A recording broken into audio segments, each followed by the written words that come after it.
Good evening and welcome to West Ham United and the preview to the Doncaster Rovers FA Cup tie on Saturday. Yes, it's not Anton, it's me. Anton's too lazy to get off his arse to do any shows tonight. He's given about 1,000,001 excuses. So I'm stepping in, and I've got a couple of guests coming up as well. But let's bring the first one on. A familiar face to West Ham United. Good evening, Nigel. How are you, mate? Yeah, he's probably snowed in, isn't he? He's snowed in. Snowed in. Living up north there. You know, once they have a bit of snow, the old internet packs up, doesn't it, up in Scotland? Especially since they won independence, and remember, they get their internet from us. So, that would be interesting, wouldn't it? Yeah, we'll be up there with the old shears cutting that cable. Let's see. Don't need to go too far. Just cut it. Go to Yorkshire and just cut it off from there. That'll do. How are you, mate? All good? Yeah. Just got in. Oh, right. So I am fortunate when I asked you lucky, 5 minutes ago if you're available. Friday night Chinese down in Plaistow. Well, I'm waiting for the curry to be delivered. Oh, hang on. What's going on there? Not seen that before. Who's that then? Oh, that's the wife's dog. She's left me. So the wife's left you and left you with a dog. So he sits by the window waiting for it to come home. And it's been 2 days. Yeah, I just give up and leave him there now. But this is the room with the telly that's going to have the football on. So I've got to sit in my kitchen, not in my shed or in my kitchen. Oh, right. Okay. So I'm in my living room. So this is, he might pop up behind me. I bet it's more comfortable, though, isn't it, rather than the shed? I heard you try to heat it up the other day on the podcast. Yeah, I've got some better heaters. Yeah, it's the bigger the shed, the bigger the heater. Unfortunately, unfortunately so, mate. So, what do you think? Doing rather well, aren't we, in the league? And another cup game coming up. We're all happy hammers at the moment, aren't we? Yeah, on the field, I mean, I think it's the best start the best half season results wise since probably 85, 86. Yeah. From what I can remember. I would say football wise, I don't want to be on a downer. It's not being negative, but if you're comparing the starts to this season and then comparing it to don't worry, as bad as my cat's coming up on you compare it to 15, 16, the last at Upton Park. Entertainment wise, I still think 15, 16 was more entertaining, but that could have been down to a certain player who lit up the pitch, where this is more of a team effort. Not saying it wasn't a team effort in 15, 16, but obviously that season, Payet and Lanzini came in. Yeah, he made Lanzini spark, didn't he, really? Yeah, they both came in and sort of hit the ground running. So, and it was, it wasn't expected, was it? So you're right. We haven't got any standouts, but we've got a lot of solid players at the moment, haven't we? We've got a team. Yeah, which is unusual, isn't it? Yes. Right. Yeah. This is the review of Doncaster. So without further ado, let's bring our guest into preview. What did I say? You said review. Did I say that? Well, there you go. Reviews after the game. I'm an amateur, you see. This is what we rely on Anton for. Let's bring our guest on from tonight. Our Doncaster fan. Good evening. There's only one in the world, isn't there? I think he was the only one that we could find on the internet. I'm kidding, mate. I'm kidding. How are you, Aaron? I'm good. There's a match day vlog called 18 Dapper as well, and there's loads of stuff on Twitter and Instagram. But if you think I'm the only one, then I'll take that as a compliment and I'll hit the jackpot and roll with it. If you go to the Irons United Facebook page, people, you'll get in with subtitles. But I think what he said was there are more of them. Aaron, welcome, mate. Thank you for joining us. Tell us a bit about yourself. Tell us about what you do, on social media, etc. And let us know about Doncaster. Well, we'll talk about Doncaster in a minute, but tell us about yourself, mate. So basically, Forever Football is what people would call a blanket channel. It's like the United Stand for Doncaster fans. The latest transfer news, the latest previews, reviews. Started doing watch-alongs now, and it's just basically covering all things Doncaster and giving Doncaster fans and League One fans a platform to share their thoughts and opinions. We've done that over the watch-alongs, and it'd be nice to have people sending their own fan cams, like many other channels do. And I started it this season, and it's grown to 300 subscribers as of today, which is, I never thought I'd hit that in the first season. I do have a separate channel as well called Coaster Chow, which is a theme park channel, which has now got nearly 2,200 subs and nearly 1 million views, which is in 2 years amazing. So overall on social media, it's just me trying to be a positive influence in the world through my own passions, which is football and theme parks. So, it's nice to come on the show today, first of all, and it's great to share all things Donny. And of course, with it being Coppinger's last season, it's definitely we're feeling a brand new era. I think we're feeling a possible Premier League era in the future. And I hear Coppinger is quite an icon for you guys, isn't he? It's like if Doncaster had a god, he would be the guy we worship. How old is he? He's 40 years old, isn't he? Something he hit 40, I think, a week ago. I think it was, or about a week ago, he hit 40 years old. So and he's still playing. He's still playing. He's injured for a few weeks at the minute, but he will be back. And he is so key for us. At 40 years old, he plays like Eden Hazard on his best day. It's brilliant. What position? Forgive me for being ignorant, but what position does he play? Usually he's centre attacking midfield, but he can play on the wings as well. It maybe plays a false nine once or twice, but we don't usually go into that detail with the false nine because it does not work at all. But usually it's cam or right wing, depending if the first team is injured or need a rest. It's so further out his career, he's sort of stepped in to give that, not speed, but technicality. He's more of a technical player, like a Juan Mata. Mata can get criticised for his pace because he's as slow as a donkey on the sandpit. But in terms of technicality, it's up there with the legendary KDB, who's injured at Man City. So, and that's not even over exaggerating. That's high praise indeed. That is high praise indeed. We've got one of our own, very slow but very technically gifted players in Mark Noble. The funny thing was, I was speaking about. He's slow.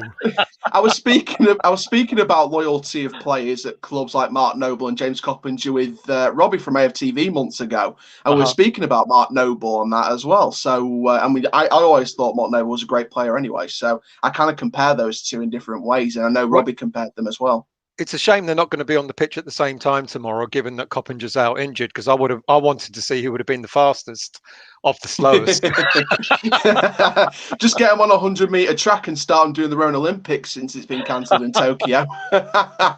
Well, tell us a bit about Doncaster, because you're going really well this season. You've got 12 wins already this season, 35 goals scored. So you're averaging almost 3 goals a game. You're 4th place, but I know you've got a game in hand on your opponents above you. And if you win that with a decent scoreline, you go 2nd in the league. So your season's going really well. Honestly, if Doncaster was a drink, it would be $100,000 champagne. It's just champagne attacking football. Darren Moore, when he got sacked by West Brom, it was so controversial. When we picked him up after Grant McCann left, that was just the coup. That was like the biggest achievement for this club. And, I know a lot of people have been, quite hesitant with the ball because they haven't spent quicker than other clubs. And personally, I don't feel that stubbornness. I feel that is because they are waiting for the right players at the right time. They're getting the right system together. And just this season alone, we've been wonderful to watch, wonderful to play against for other oppositions. And we've only lost a few times. So, overall, we've been an unstoppable force attacking wise. And, some particular teams just like the occasion of a Premier League club in the FA Cup. With this one, it's not just the occasion. We feel we can actually do something in this game because the way we performed this season, it's more attacking than a site we shall not name, but it's good for good action. But I think the Doncaster Who's the side you shall not name? What's the side? Have you got a particular? we'll nickname it XXX for now. But what I will say about Doncaster is the way they play is so scintillating and so incredible to watch. And I feel like, we keep improving day after day. I've seen all the transfer news today. The fact we're getting Josh Sims back on a second loan deal potentially until the end of the season. He's been one of our most attacking threats in the first half of the season before he got injured. So, to have him potentially back, to maybe bring in 3 or 4 new players in January. Again, it's that whole thing of we've got the right board. And to be fair, this is something that, no offense to your club, but I think your boardroom should listen to what we do as a boardroom, because we listen to the fans. We tell the fans exactly what's going on the day, no BS or anything like that. And we include the fans. We include the sort of community mentality of the club. And that's not because we're a small club. It's because we want the club to be equal. And honestly, under this manager and under this board and the signings we're making, not only can we go to the Championship, I've said for years, in 5, 10, 15 years, I could see this club in the Premier League for a good couple of seasons at least, because we've got the right things in place. We just need the promotions to show for our accomplishments. I mean, it's interesting you say that, because we have a lot of there's been a lot of unrest with West Ham fans. Nigel has been involved in creating in his past life in creating what do you want to call them, Nigel? Fan groups, support. What was it called? The original whufc before it all went a bit wrong. No, I was involved in protesting against the move. Against the move to the London Stadium. I was in a couple of groups, and then I set up the West Ham United Independent Supporters Association, of which I don't like to talk about now because I'm not a member. But we try to do the same thing, really. We try to get the board to listen to us. Yes. And there are attempts at the moment as well under other groups. There's Hammers United, Worcester is still going, etc. So it's quite intriguing to hear that you've made quite an impact at the club, with the supporters there. And you're absolutely right, Aaron. If the board listened, collaborated more with the fans, I think there will be a much more sort of a harmonious approach at West Ham United. But things are going well for us on the pitch at the moment. So I guess sometimes results on the pitch can help the environment off the pitch as well. Who would you say the players that West Ham need to look out for tomorrow in the Cup? Oh, well, to be fair, I think all over the pitch, there's certain standout stars in different positions. I think, first of all, going back to the goalkeeper, Ellery Balcombe, on loan from Brentford to the end of the season, I think he's like our Seny Dieng. People who are watching this right now don't know who Seny Dieng is. We had him on loan last season, kept a lot of clean sheets, kept a lot of good results, kept it very, very low in terms of opposition scoring. And now look at Seny Dieng. He's, QPR's first team goalkeeper and on the transfer books of Arsenal, Leeds and Crystal Palace. So we can turn talents into superstars, and Balcombe is another one and got in the goalkeeper position. His shot stopping's been amazing. Since he's arrived at the club, he's only conceded 1 goal, and that was against Swindon in the league. And he's played Blackburn in the FA Cup, he's played Swindon, and he's played Rochdale. So he's kept, 2 clean sheets out of 3 at the minute. Hopefully it's 3 out of 4, but we'll come to that bridge when we get to it and not burn it down. Going into the defence, I think there's 2 particular centre-backs you've got to watch out for. One centre-back pairing in particular, Andy Butler and captain Tom Anderson, who's taken over from Ben Whiteman, who's gone to Preston now. Tom Anderson, wonderful defender, former Burnley player. And this is our strategy with Rovers. We bring them in on loan and bring them in permanently. It was Whiteman with Sheffield United. It was Anderson with Burnley. And Anderson has just been a rock in that defence, an absolute rock. He's usually partnered with Joe Wright, who's a former Huddersfield player, but he picked up a little bit of an injury, a couple of injuries in the past few months. So Andy Butler's been stepping in since coming back from Scunthorpe after a year away from the club. He is one of the people that is Mr. Doncaster Rovers. Such a wall, unbreakable at the minute. And, I think this is a true test for our defence. Right back position, Brad Halliday. We brought him on a free from Cambridge, a free. And he is on evidence from front to back. So he likes, because the thing with our team, it's horses for courses, very versatile. So he can play right back, or he can play centre midfield, or he can play on the wings because he's attacking and defending. Same with Reece James, who is back, thank God, for this game. Reece James, what a guy. Came in from the Man United youth ranks, did amazing football. It's like, and to be fair, I said this about the goal he scored against Portsmouth earlier in the season. That goal was sweeter than Cadbury. And Reece James is just one of those sweet, scintillating players. I could go to Cadbury World in Birmingham and I could see him as a statuette in one of the Mayan scenes or the Abracadabra Dart Ride. He's just so sweet on the pitch. And then going into the he's got attack, 5 goals already this season as a left back. Exactly. And that's the horses for courses mentality of Darren Moore. That's the versatility of playing defensive players in the attack because they've got those qualities. And speaking of the attack, one particular midfielder they've got to watch out for, someone who hopefully will be a permanent player next season, Taylor Richards. He is, on his best day, our prime Mesut Ozil. He is the wrong guy. If that was John Jules on the screen just now, he's injured until end of March. Okay. So yeah, you're lucky though, because we've got a striker who's normally a winger. But Taylor Richards is the prime Mesut Ozil on his day. He when he goes for goal, sometimes he might work inside, or he might put a nice pass through, like he did for the Reece James pass into John Taylor for the Rochdale match. But in my opinion, Taylor Richards, what he likes to do sometimes, if there's 2 men on him and he's just outside the penalty box, he might just go for a curler, or he might try and shoot it and sort of put it just into the far post. He has that mentality of a Premier League finisher, a Premier League camp finisher, like a Kevin De Bruyne, like a Mesut Ozil, people like that. And even though he isn't a striker, another player that's been on good form, except from the Rochdale match on Tuesday, is Fajiri Okunabiri. Shrewsbury guy came in. At first, he was like, nah, I don't know. Let's see how he does. This season has been his best season out of the near 18 months he's been here so far. Fajiri Okunabiri has been a wonderful talent for this club, and he can only get better from here. And I just think overall, that's just a few players sort of specifically picking them out, but there's loads of players to choose from. Matt Smith, Jason Lakilo, a former Palace player.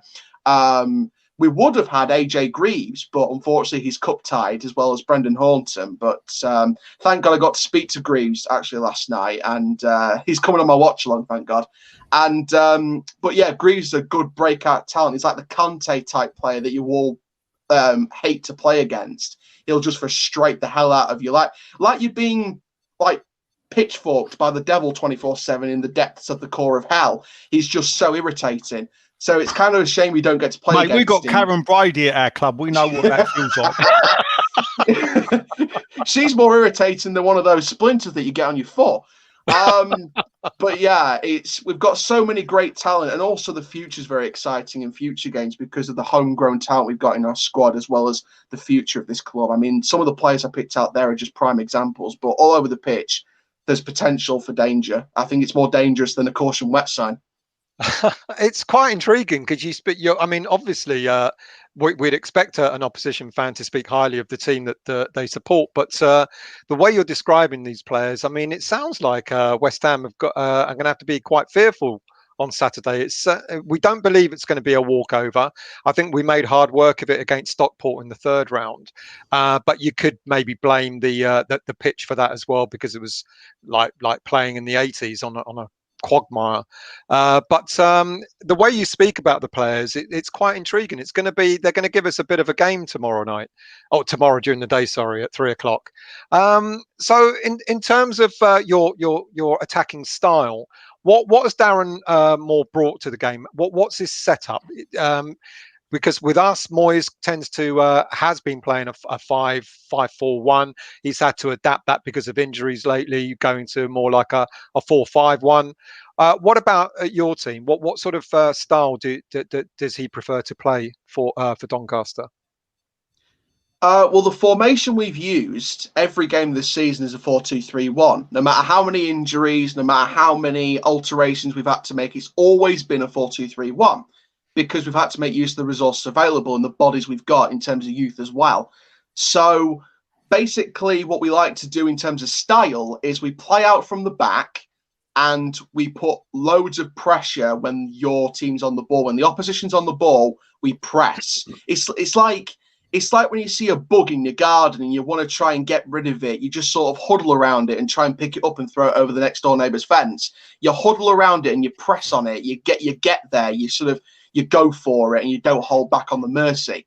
That's like our team. We don't hold back. We don't show any mercy. We press hard and we play from the back, which can be a bit dangerous. But the defence in our team, we're a team that scored 1-0 against Blackburn and then played part of the bus for 40 minutes, which I don't encourage you to do against West Ham tomorrow. We don't usually do that. We played that once in 40 minutes in the whole time he's been here.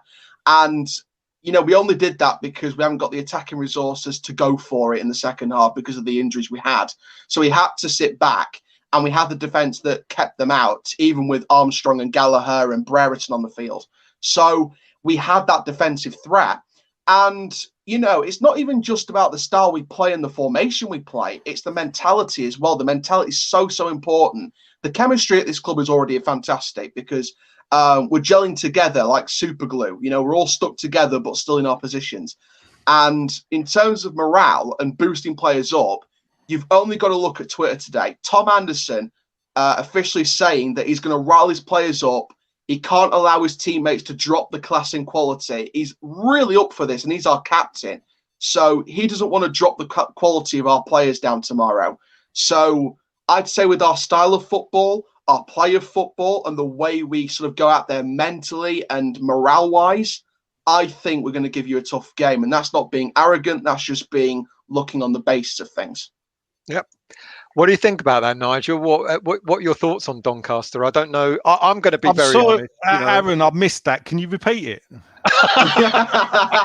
I'll even give you. I'll even do it in sign language. I'll do it in sign language for the people that missed it. I think you'll find West Ham fans are not used to listening to someone so positive. Yeah. I'm Ty. I'm Ty from Doncaster. I'm Ty. It's great to hear. I tell you, mate, it is absolutely fantastic to listen to you. You seem to have there seems to be a connection between the fans and the club. I don't know if it's a lower league thing or not, and that's what I wanted to ask you later in terms of the relationship between the fans and the club and how it all works, because there seems to be that detachment, not just at West Ham, among the Premier League. Where before perhaps I'd be thinking, well, Doncaster, we're Premier League, we should be able to see them off. If we're putting out a weakened team, I'm actually really going to look forward to tomorrow now. Yeah. It could be a good old-fashioned cup tie. I'm telling you, it's all on you now, though, because if it turns out to be a damn quid and we beat Doncaster 6-0, I want you on next week so I can take the piss out of you. because I'll happily eat some humble pucker pies if we get beat 6-0. Well, Nigel does a nice round of pies. It's business. While I'm on, I just want to say to what's his name, Rob Singleton, who's listening in Liverpool. Yes, it was Lamb's House where I got my Chinese from. So even though he's in Liverpool, he knows what the best Chinese shop in Plaistow is. So it was funny looking at him and Leah Vasillo talk about Lamb's House. Yes, Lee is called the New Inn now. That's because the owners had a row with each other and fell out, and one of them walked off with the name. But enough about Chinese. Don't worry, I got Golden Star from Doncaster, which is the best one out there in my We've all got them, haven't we? We all got them. I mean, Doncaster. The only thing I would say about what I know about Doncaster is Kevin Keegan came from there. Is that Kevin Keegan's a legend? No, I love Keegan. I grew up loving Kevin Keegan, and he was a Doncaster Rovers fan as a kid because he grew up in there, even though he ended up playing for Scunthorpe first. But I mean, team-wise, I've not done really any homework, so I've just looked. You're fourth in the table, 3 points off the top with 2 games in hand. You've lost 1 game in the last 5. I think this West Ham fans that are perhaps looking at this as, who we're going to play, Liverpool or Manchester United in the next round. I don't think it's quite going to be that way. Listening to you, no. Yeah. Obviously, I didn't realise Darren Moore was the manager, and as you said, when you got the West Brom gig, they were dead and buried, and he done wonders with them. They were already down, but then they started winning games, and he was treated harshly at West Brom when they were in the Championship. And he did get West Brom playing football when he took over.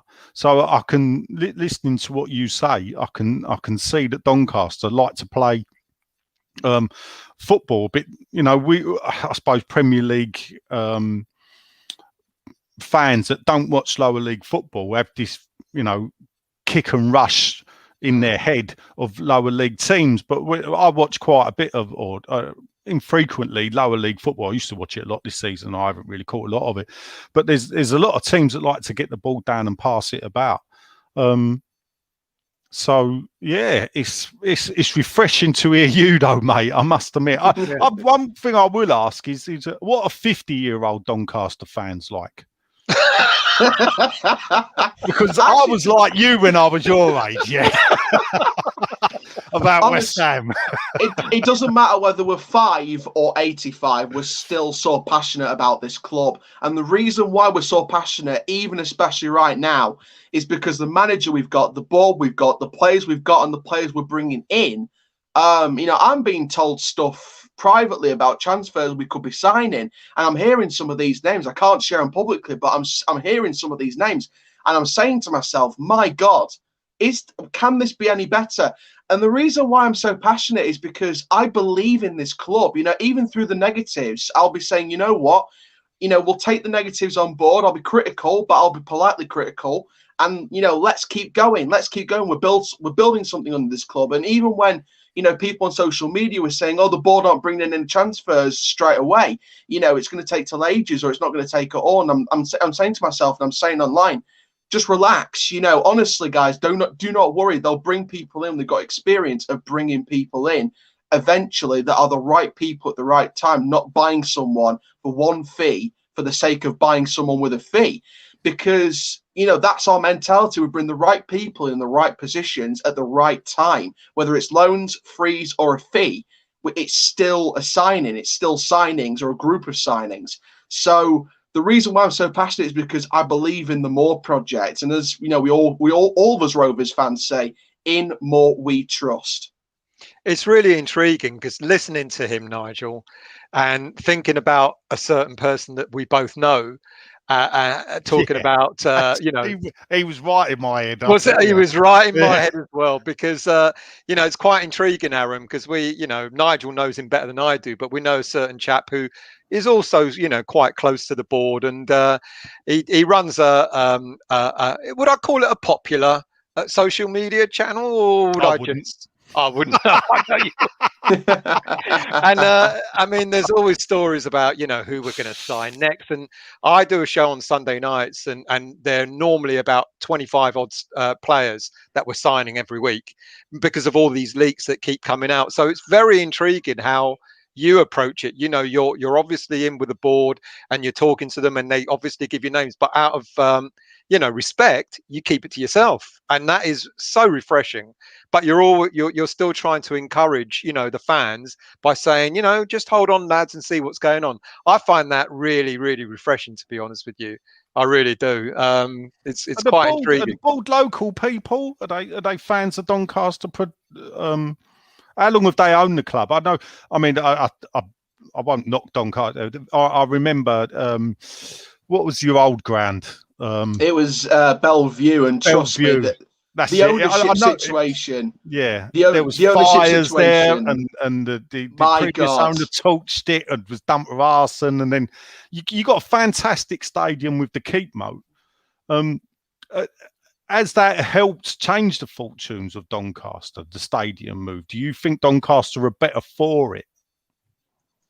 Yeah, 100%. I mean, you mentioned Bellevue. I was actually good when you talked about the owners and the situation. I was going to go into all of that with the pitchside funeral and things like that, and the fact that Mark Weaver and Danny Bergara and Yeah. Ken Richardson was destroying this football club. I was thank God wasn't born during those times. I was the new millennium child, so I was in the John Ryan era, and the John Ryan era Yeah. from around the 1998, 1999 way up until just a few years ago. In fact, he only stepped down a few years ago, like 5, 6, 7 years ago.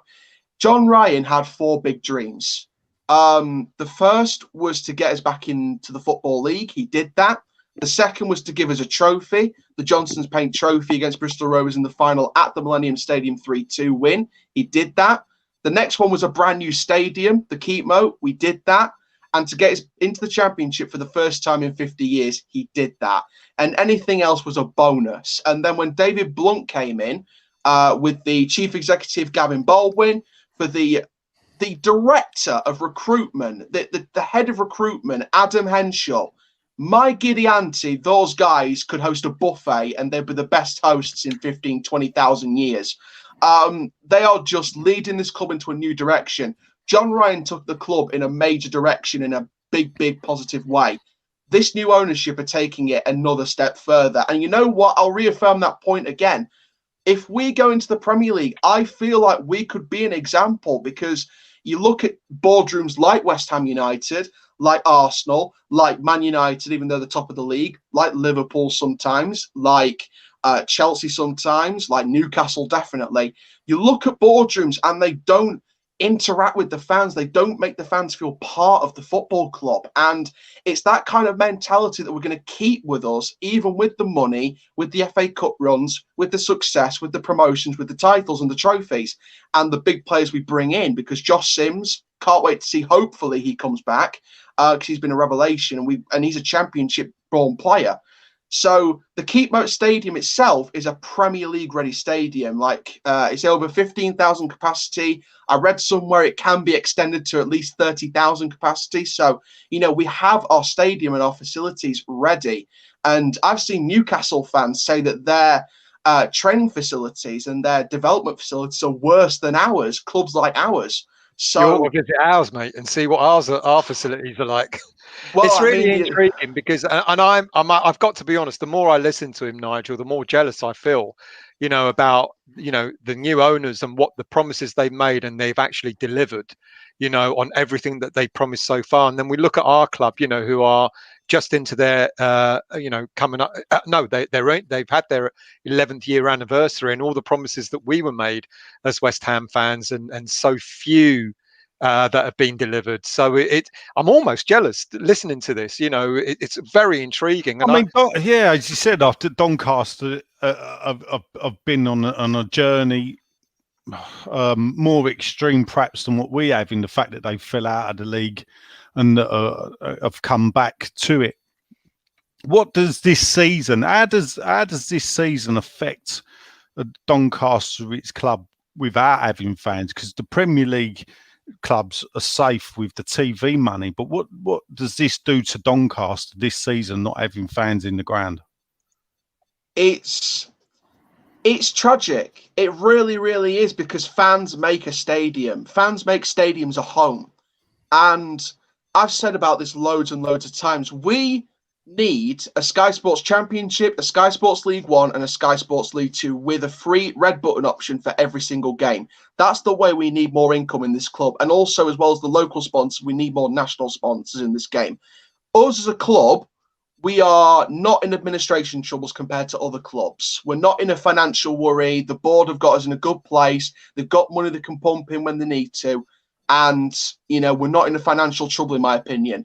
Other clubs I feel sorry for, because even though I'm a born and bred Doncaster fan, as like many other people, I'm a football fan first. And I've done videos on Charlton's old owners. I've done Bury. I've done Macclesfield. I feel deeply about lower clubs not given the resources to survive, let alone grow, because you've got to person in charge of the EFL called Rick Parry, who's a former Premier League director, who was pushing for this project Big Picture, and someone who was pushing for Liverpool and Man United to have more power if it meant clubs like clubs in League 1 and 2 to survive. And in my opinion, that's never been right. That's always been wrong. And, you know, it's unfair on lower league clubs. We might not be in a financial position to worry, but the fact that other clubs are struggling, I feel so sorry for their fans, because these are fans' livelihoods, mental health. And I've got so passionate about this over like weeks and months, over the times where we've lost so many clubs, because I care. I care about football rather than anything. And we're not in financial troubles. We are in a position where we could potentially be a club that could help support people. I think that Premier League clubs could support people. I feel like there needs to be more of a cycle that brings the football pyramid together, not apart. And that's why I'm so passionate about this, because football comes first before anything else. Well, Aaron, sorry, mate, go on. Yeah, I know it's your show still. But leave it. Go for it. The EFL have got the £10 game set up. How does it? What are the numbers like, and how do you see that? Does it work? Well, firstly, it's better than paying 15 quid on Sky's box office that they got rid of. But what I will say is, for £10 every week for a stream that buffers 24/7 on certain devices is a disgrace. I would feel much better having a Sky Sports League 1, a Sky Sports League 2, and a Sky Sports Championship, because then it gives big TV revenues. If we can't survive on what we've done for the past 50, 60 years as a football league, then we have to grow with the times, like the Premier League has when they got the money in the 90s. We have to have that kind of TV revenue, and it starts with Sky getting their balls out their purse and doing something. And BT as well. Do you think the BBC? I mean, I go back to the days. I used to love when the BBC had the EFL. Oh, that was brilliant. And ITV as well. After match of the day, you know, all right, it started at midnight. Yeah, but very invariably, I'd still be there till the end at 1:30. I'm watching them go through the leagues. With Leroy Rosenior was on there a lot, and for me, I think the BBC could do more. And I think the fact that the EFL's been shunted off to Quest, they may be taking more money, but actually they're losing the exposure, and actually they're losing money by having the less exposure. Yeah, 100%. Well, the only thing we watch the highlights on now is on an app called Discovery on a channel called Quest, which I've never heard of. No. Colin Murray hosts the show. Yeah. Great guy. Love the guy. Got no problems with him. Brilliant guy. And it's a brilliant show as well. But it's not big enough. It needs to be bigger. It needs to be pushed onto other platforms if they can't do it on the BBC or ITV or Sky or BT. They need to push it on loads of different other channels as well. And they have guests on there. They have Danny Cowley. They've got Paul Cook. They've got regular reporters for League 1 and League 2 as well, called Ali Maxwell. Great guy. So it's like the Football League show on the BBC, but it's on an app budget, which doesn't suit our needs. And to be fair, I think all the streaming funds from that go to the EFL and a percentage goes to the clubs, which, if that's true, then that's a disgrace for a start. Because why should they fill their pockets when the clubs need it more than the people that create the league that they're in? So, you know, overall, we do need that extra bit. We do need the BBC to cover us more. You know, I've seen the BBC do the FA Cup games with Chorley, with Marine, with so many of these lower league clubs. We need that more. You know, BT Sport got the Vanarama National League. Why can't BBC or Sky or even ITV back in the days of the Championship, why can't they have League 1, League 2 and a Championship to do a full hour and a half, 2-hour highlight show, or even 3 hours? Just give every single match that kind of 1 or 2 minute highlight package like you'd see on Match of the Day with every single match. Give us that time, because we repay you with no VAR, excellent football, and a wonderful pedigree as well, and a wonderful local pride. And that's exactly what we've been pushing, because for us, because we haven't got the money, we have to stick to what football really is about, and that's pride, and that's passion, and that's having that respect for your club, no matter what goes through hell or high water. That respect for your club, and that's something that's gone on for the past 100 years in football, and it's something we've carried without money being involved. That's fascinating. You know what? I'd love to bring you back on a show and just do a general show about football, because I think, you know, the way you talk, mate, I've got to hand it to you, is absolutely fascinating, and it's really interesting stuff. Because we've had some great guests on the show, but to get someone, you know, with the apart from you, Nigel, but with the interest that you have, the broad interest, I think that would make a show in itself. And I'd love to invite you on, and we'll have that sort of general chat, because the intrigue between how fans see Premier League teams at the moment. We do have the passion, but I think, as Nigel's alluded, that passion seems to be sort of like sapped away from us, you know, because it is big money and so on.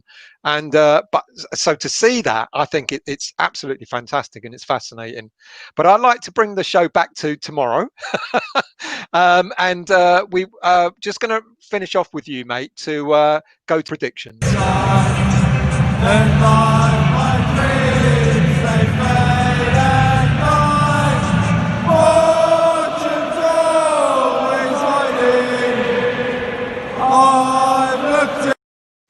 Right, so give us your prediction for tomorrow, and people do leave your comments in the chat as well about your predictions, please.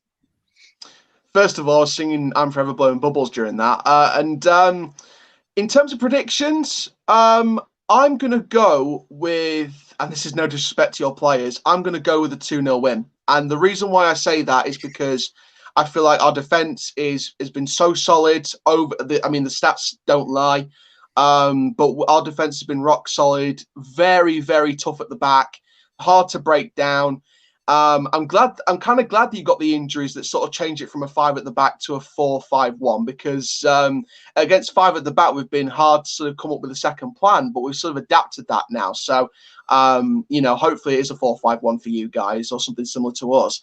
But I think 2-0, because I feel like Fajiro Okunabiri can use that Premier League sort of experience to grab a goal or two. I think Okunabiri, I'd like to see him get his hat-trick. He didn't get it against Swindon, but I'd like to see him get it against West Ham, of all people. And I just think we've got the defence capable of blocking out any attacks, especially if you rest Mikel Antonio. I think if you rest him and Bowen, I feel like whether it's Yarmolenko on the field or Ogbonna or Ben Johnson, we feel like we've got the defensive capabilities and the attacking pressure to keep you guys in the prison yard rather than in the jail cell. So are those the two players that you fear most, Bowen and Antonio, out of the West Ham team? Bowen's one of the single reasons why Hull got relegated when he left, and I think that Mikel Antonio as a striker, from a wing back to a striker, is brilliant. And He's played in 8 positions for West Ham, mate. Yeah. Well, I mean, I think he's finally found his right one. Yeah, I think Antonio, he's been in more positions than I guess know what. But I think that with Mikel Antonio, I think because he's half fit, and because I'm looking ahead at your games as well, I don't just think about our games next, because we've got like likes of Wimbledon next and stuff like that. But I also look at your games. You've got Palace and Liverpool, and you've got other clubs like Brighton to come as well. I feel like with Mikel Antonio half fit, I think you're going to bring on like an under 23s or an under 18 striker, and that may be not enough, but maybe Antonio gets the last 10-20 minutes of gameplay if you are losing. Well, unfortunately for us, the only striker that we could have brought on from the under 23s is self-isolating. It's a young lad called Ademipo Odebeko, who was in the Manchester United youth ranks and is very, very highly rated. But as luck would have it, he's self-isolating. So I think you will find that Antonio will probably play tomorrow. But you're absolutely right. He is half fit. So it's going to be interesting to see how he fares, especially with the defence that you've just mentioned. Nigel, before we let Aaron go, your predictions for tomorrow? I mean, with Aaron, what he was saying in looking at our forthcoming fixtures, there's two ways of looking at it. Yes, we've got Palace coming up, then Liverpool, then Brighton. So you would think we'd be resting the best players, but this is, one of the rare seasons where I think we're virtually mathematically safe from relegation now. Yeah, agreed. And actually, I think a lot of West Ham fans would prefer us to play our best 11, and now generally I'd prefer to mix it up. Having looked now, listening to you and looked what on my phone at Doncaster, I now hope we pick Souček and Bowen and Antonio. And exactly what Rice at the back. I predicted because actually, I want to be playing Liverpool or Man United in the FA Cup 5th round. I don't want to be cheering on Doncaster in the 5th round because that's probably what I possibly could do if we put out the likes of Yarmolenko. There's a lot to be saying. If you're putting your full strength team out because you're used to playing week in, week out as a team and the players know each other, and you're obviously successful with it, as I said, you're 3 points off the top with 2 games in hand. So this season's obviously going very well for you. Even though I think Hull are top with Grant McCann as the manager. We'll catch up to him. He's a snake for leaving us, but we'll catch up and we sold him. So he'll be sat on the touchline. He'll be sat on the touchline with that cross-armed sulk on his face, and we'll be going like Jurgen Klopp every week. apart from Burnley. I remember him only playing once, and he scored an own goal. That just says everything you need to know about the man. He's got more unluck than one of the villains from Wacky Race. He's got so much unluck.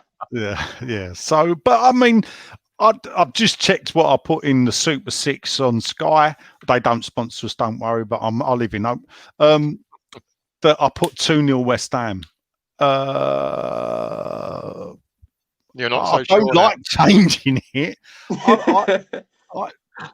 If the weather's not good, if it's raining, because you Northerners love a bit of rain and playing football in that. Yeah, a bit of rain. Us Southern softies, it might be a different game. As if you look at the Stockport County game, obviously the pitch is it's at our ground, so the pitch is going to be better. But if the weather's not good and whatever, it could go to penalties, and then I think it's a lottery. Yeah.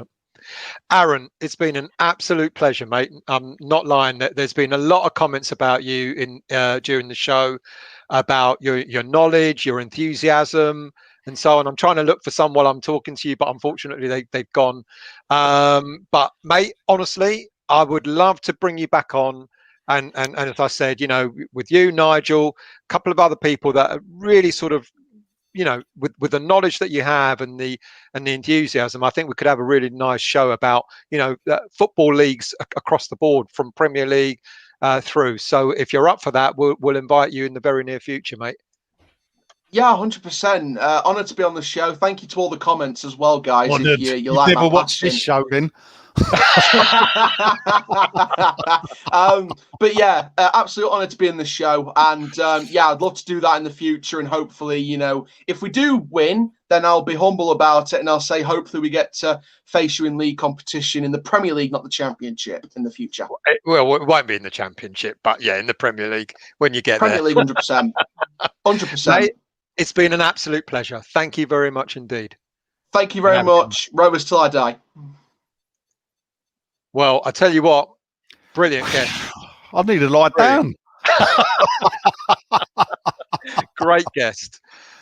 So let's talk a little bit about our beloved West Ham, shall we? I mean, we've had quite a lot about Doncaster. What about ourselves, mate? How do we stand for tomorrow?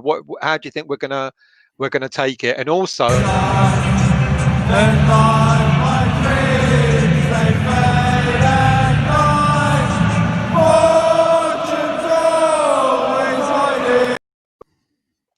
Let's start with the 11. Let's start with it's intriguing. Singing that song. Oh, that's Richard, the guy that I don't think you met him. He's a South African West Ham fan who came over last season. With him. Yeah. Is that him singing it? It's him. Yeah. Oh, you better stay in South Africa. That was murder of the first degree. Yeah. So, it's intriguing what we've heard, but what do you think is going to happen tomorrow then in terms of our lineup? Moyes is going to have done his homework, and it's like you said, we're only really 3 games away from safety. Let's be honest. We've had a great first half of the season. I think it's less than that. I think if you look, we're the team that stayed up with 35 points. Yeah, well, yeah, true. But as I said on your show, we're the team that went down with 42 points. So yeah. So, but I don't think it's going to be that sort of season this season. I think no, that's what I'm saying. So I think another 2 wins, 6 points, and then you will be noticed. You'll say, obviously, we're going to get far past that. If we don't get minimum 55 points. For me, is a minimum we target we should be looking at. That 55 points was the amount of points when we finished 5th in our highest league position. That we should be starting to aim for, and then get that as soon as possible. Before Kent corrects you, our highest Premier League finish, not our highest. No. That was our highest Premier League finish, was 5th. Obviously, 3rd is the highest we've ever finished. And then under Bilic, obviously, we had 62 points, I believe, and the only positive goal difference we've ever had in the Premier League. So that's what we've got to be aiming for. I would be looking to, obviously, he's going to put Randolph in goal. Back line, I suppose, can he bring Fredericks in? Possibly. You'd want to mix it up, bring 2 in, keep 2 regulars in, maybe play Ogbonna and Balbuena. Is Balbuena available? Yes, mate. He is back from COVID, so he would have been training as well. I'd play Ogbonna and Balbuena and Creswell. In the middle, I would.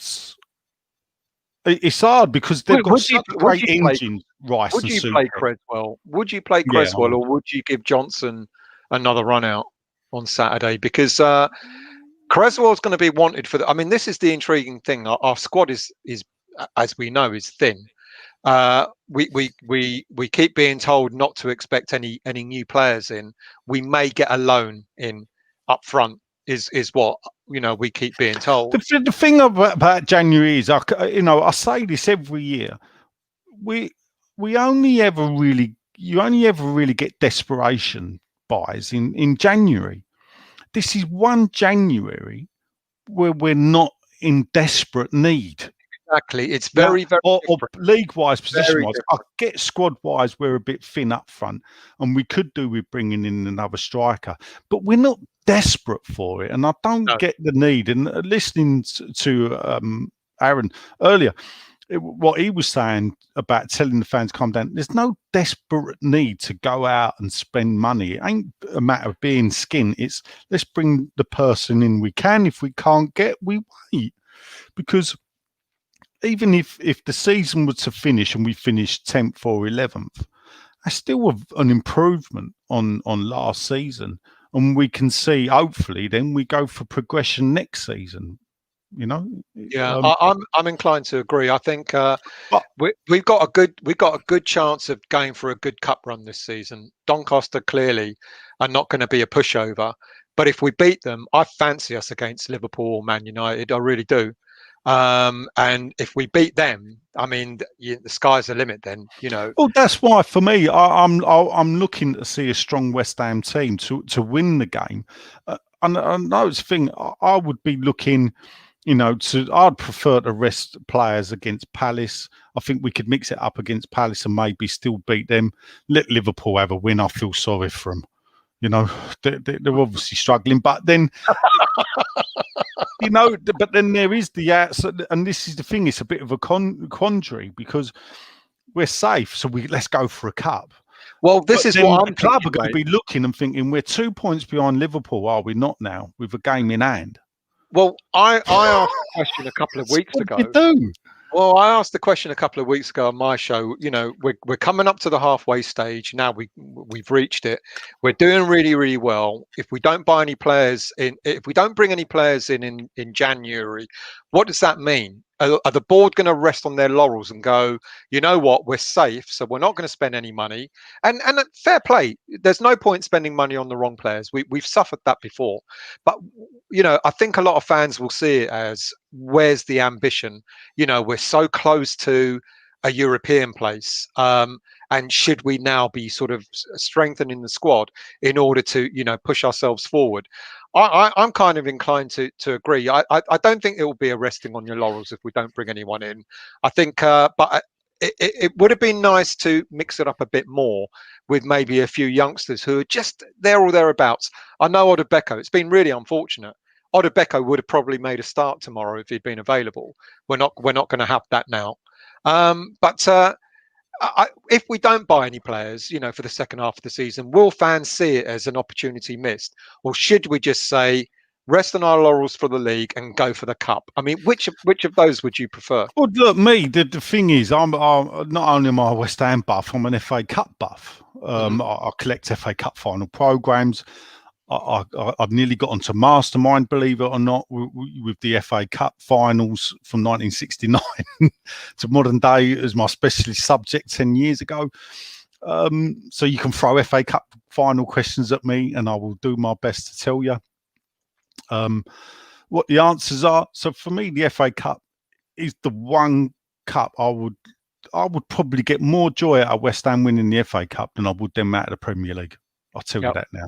Yeah, you know what? I feel the same, because I think what Moyes is building, that I think after last season being in such an awful relegation scrap and not knowing where we were going, and getting through that, and actually getting through that quite solidly in the end. And what he's done, he's built on that this season, and we're doing really well. I think for me, it's got to be a cup run this season, But like you say, mate, I mean, from what we've heard from Aaron, it isn't going to be easy. No, it's not going to be easy by a long shot. But if we can get through that, and then we can get, through Liverpool and Man United, I reckon we're in for a shout. I don't want to tempt fate, but I reckon we're in for a shout. So it's going to be intriguing what team he puts out tomorrow. I think I hope he puts out a team that will win the game. Yeah. And gives a bit of respect then, because it obviously, looking at it now, listening to Aaron, let's hope he respects Doncaster, because obviously they've got something going, and this has been where West Ham's undoing in the past is that they will play a weakened team. Look at Pellegrini. It was 2-3 years running we've gone out to League One sides, League One teams. But the irony is, we put out half decent teams that should have won those games. Yes, but it felt like the manager himself didn't really give much of a shit about. Well, hopefully that changes. I don't want to get into the foreign or English, but perhaps it's because Pellegrini never really knew about the FA Cup. The FA Cup is a British thing, rather than and I know it's shown all around the world, but it was such a massive thing, and I think it still is for a lot of people, especially our age.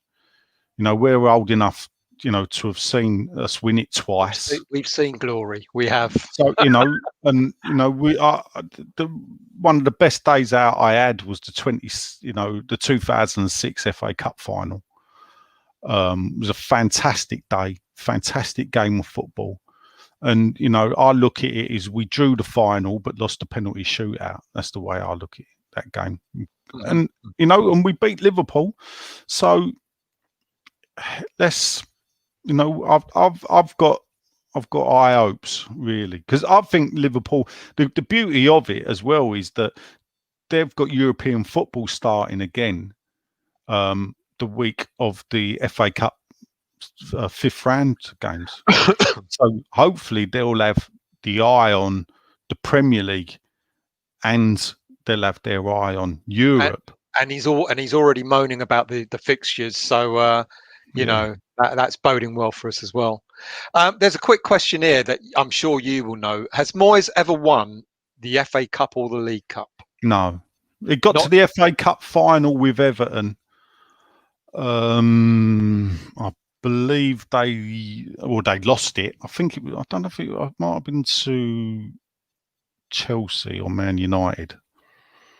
But yes, he got Everton to the FA Cup final, and that was it. Once. So this is his chance. I mean, it really is. It does feel like it, doesn't it? I mean, maybe we're getting carried away because we're doing so well, but why not? I mean, we've had so many awful seasons that this could be the season for us, couldn't it? There's a lot of people that have said, and I've been putting the comments up as we've been going along. A lot of people have said that they would prefer a good cup run or a cup win. So, but we've got to get past the. Well, I'm a rarity. You know, if people said to me, you know, winning the FA Cup meant we were relegated, then I would take the FA Cup win. Because for me, football's about glory and winning things and trophies. And finishing 13th in the Premier League or finishing 6th in the Premier League, to me, makes no difference. Yeah, very true. Yeah, winning the FA Cup, though, makes a Is this going to be the season that we might get to the FA Cup and have no fans at the final? Well, there's the one hope. The season of the FA Cup, I think, is May Bank Holiday weekend, obviously because of the late start to the season. Yeah. So I think the fact that they moved the League Cup final to April was in the off chance that they could have fans in. I think listening, even, you know, we're seeing the figures without going doom and gloom. We can see that, you know, this is not going away. Yeah. We're in this quandary. Even the vaccines, realistically, not everybody's going to be vaccinated. I can't see them having full Wembley Stadium. So let's say they say we could let 30,000 in. And well, I worked out that if everything goes well, I get my first jab around about May. But you know, unfortunately, I won't get my second one until after the FA Cup final. But that's what I'm saying. So let's say they let 30,000 in, because to do social distancing on whatever, they can accommodate 30,000. Now, the way the FA Cup final works, they would probably give 8,000 tickets to each team. Yeah, and or 10,000 max, and then the rest or whatever.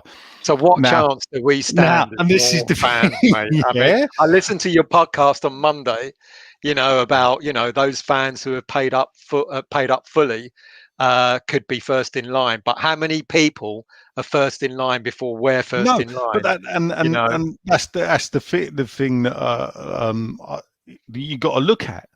You know, you got to think when the last FA Cup final we went to was in Cardiff. Cardiff holds 75,000. They gave West Ham 23,000 tickets. Yeah, and that's not even enough for all the season tickets. No, I mean, I got offered £1,000 each for my 2 tickets. I wouldn't sell it for love nor money, mate. If I got it, wouldn't sell it for love nor money. Yeah, but there you go. Right, let's finish off the show, mate, because it's been a good one. I've quite enjoyed having our guest on. Thank you for coming on. With only 5 minutes before we went live. People are saying money talks. Lee, mate, you wouldn't sell your ticket if you got a cup final ticket, mate. I don't think anyone would. But thank you, mate. So you're going for a 2-0 win. I'm gonna go. I mean, after listening to Aaron, I was originally going to say it was going to be something like a 3-0 win. I think we might just scrape 1-0 tomorrow. And I'll tell you what, I agree with you. I think it's going to be a really good game. I think it's going to be a very good footballing game. And it's going to surprise a lot of West Ham fans who think it's going to be a walkover. So I think it's going to be excellent to watch. So, mate, much appreciated. People, thank you for commenting. Much appreciated for all your comments. Thank you all for putting all the really nice comments about Aaron. He was an excellent guest. Get him on gift of the gab, because if anyone's got the gift of the gab, he's got the gift that he has. Hasn't he? You know what we should do? We should bring him on with Sean, so he can teach Sean how to be you know, how to hold information without giving it away. I love the fact that, you know, he hears about transfers and he doesn't give it away. He just tells people to stay calm and see what happens. Sean, would have written about 10 bloody what do you call it? It's on Claret and you by would now. have been linked with the player. It'd have had the manager's reaction. It'd have had, and all in one day, and then he'd have had his other bloke don't want to join us. You know?